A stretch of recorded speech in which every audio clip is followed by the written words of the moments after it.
My second talk is related to ophthalmic abnormalities in dyslexia, ADD, or ADHD. So, problem with the screen. So, is it not good?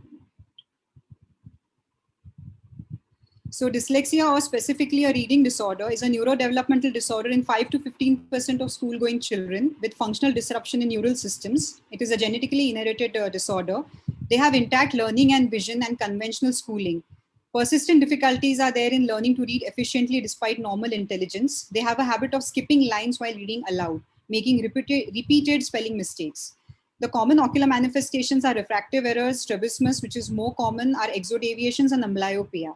Now, they have a phenomena called as Mern-Island syndrome, where these children experience visual distortions, or what we call as a visual stress. They are seeing letters moving on the page. There's blurring or forming strange patterns, spatial distortions, frequent blinking, losing one's place on the page, and headache.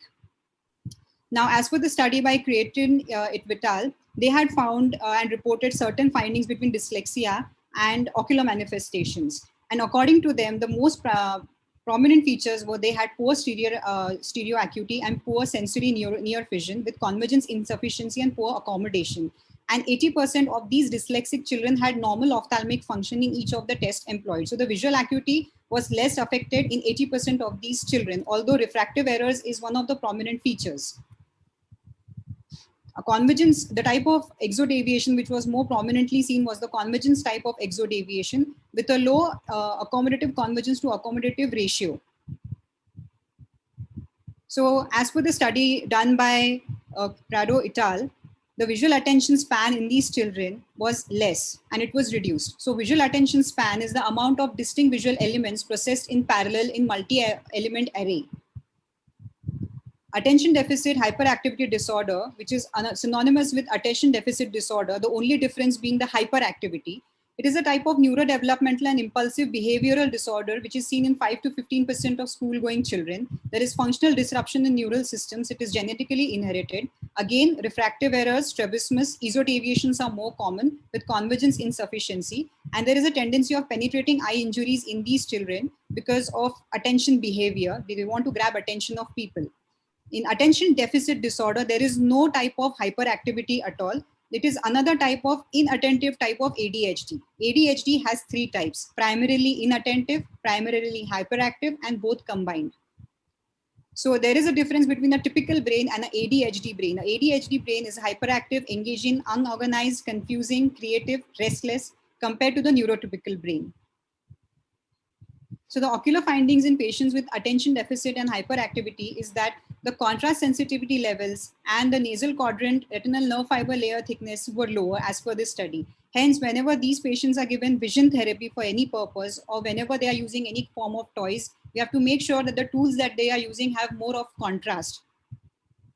There is another interesting study which stated that there is an increased pupil dilation which is seen in happy faces in children with hyperactive or impulsive symptoms of ADHD.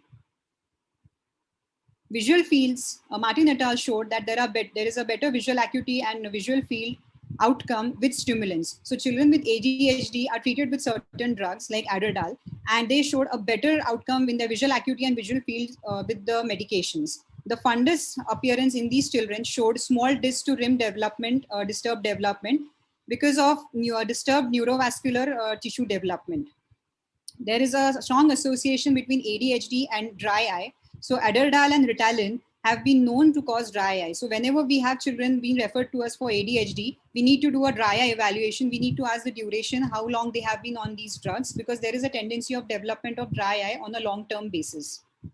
Again, in children who present to us with Tourette syndrome, where there is eye blinking, facial grimacing, head jerking, hand clapping, these children have a lot of comorbid association with ADHD, which is up to 50%.